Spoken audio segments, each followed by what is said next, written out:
بسم الله الرحمن الرحيم. عن جابر بن عبد الله رضي الله تعالى عنه قال قال رسول الله صلى الله تعالى عليه وسلم اذهب فبيدر كل تمر على ناحيتي. رواہ البخاری۔ حضرت جابر رضی اللہ تعالیٰ عنہ بیان فرماتے ہیں کہ میرے والد احد کے دن شہید ہو گئے اور میری 6 بہنیں تھیں۔ وترک علیہ دینا، اور ان پر بہت سارا قرض تھا۔ فلما حضر جداد النخل، جب پھلوں کے توڑنے کا یعنی کھجوروں کے توڑنے کا وقت آیا،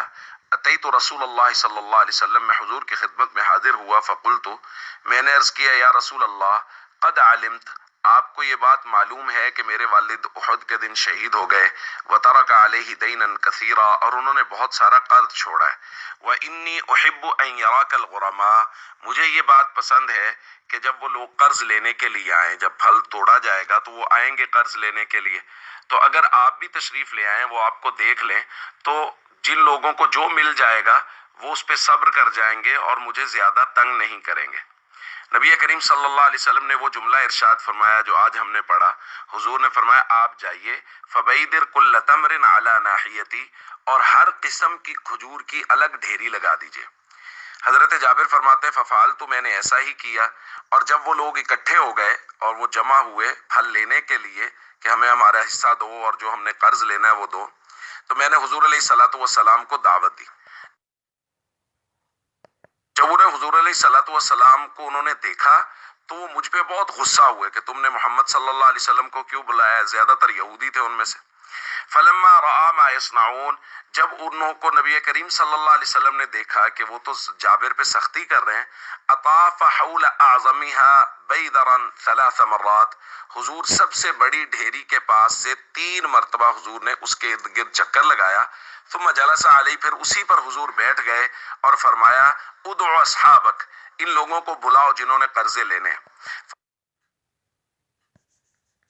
فما زال یکیل لهم حتی ادى الله امانۃ والدی، حضرت جابر فرماتے ہیں وہ ایک ہی ڈھیری، حالانکہ بہت ساری ڈھیریاں لگی ہوئی تھی، وہ ایک ہی ڈھیری کہ نبی کریم صلی اللہ علیہ وسلم نے اس میں سے ان کو کیل کر کے دینا شروع کیا، تول تول کے دینا شروع کیا، اور اللہ رب العزت نے میرے والد کی پوری امانت اسی ایک ڈھیری سے ادا کر دی۔ حالانکہ حضرت جابر فرماتے ہیں، وَأَنَا وَاللَّهِ رَاضٍ أَن يُؤَدِّيَ اللَّهُ أَمَانَةَ وَالِدِي وَلَا أَرْجِعُ إِلَىٰ أَخَوَاتِي بِتَمْرَةٍ، میں اللہ کی قسم اس بات پر راضی تھا کہ ساری کھجوریں تقسیم ہو جائیں اور میرے والد کی امانت ادا ہو جائے اور میں ایک بھی کھجور گھر نہ لے کے جاؤں، میں اس پر بھی خوش تھا، لیکن اللہ نے میرے والد کی امانت وہ ایک ہی ڈھیری سے ادا کر دی اور ساری ڈھیریاں بچ گئیں، بلکہ یہاں تک ہو گیا کہ میں دیکھ رہا تھا کہ ایسا لگ رہا ہے جیسے ایک بھی کھجور اس میں سے کم نہیں ہوئی، یعنی جس ڈھیری میں سے حضور نے ادا کیا اس میں سے بھی ایسا لگ رہا تھا کہ ایک ڈھیری بھی، ایک کھجور بھی کم نہیں ہوئی، وہ ساری کی ساری اسی طرح سلامت بھی تھیں اور حضور کے مبارک ہاتھ کی برکت سے سارے کا سارا قرضہ بھی ادا ہو گیا۔ دوستو،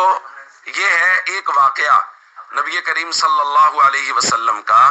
کہ حضور کے مبارک ہاتھ کی برکت سے سارے کا سارا قرضہ حضرت جابر کی طرف سے اور ان کے والد کی طرف سے ادا ہو گیا۔ اور ہمارے لیے اس میں درس یہ ہے کہ اگر کسی آدمی پہ قرض ہو اور وہ پریشان ہو تو ہم جہاں تک اس کی ممکنہ مدد کر سکتے ہیں، اور کچھ نہیں کر سکتے تو کم از کم اس کے لیے دعا کر سکتے ہیں، تو ہمیں ان کے لیے دعا کرنی چاہیے، اور جو بھی ہم ان کی مدد کر سکیں ہمیں وہ کرتے رہنا چاہیے۔ السلام علیکم ورحمۃ اللہ وبرکاتہ۔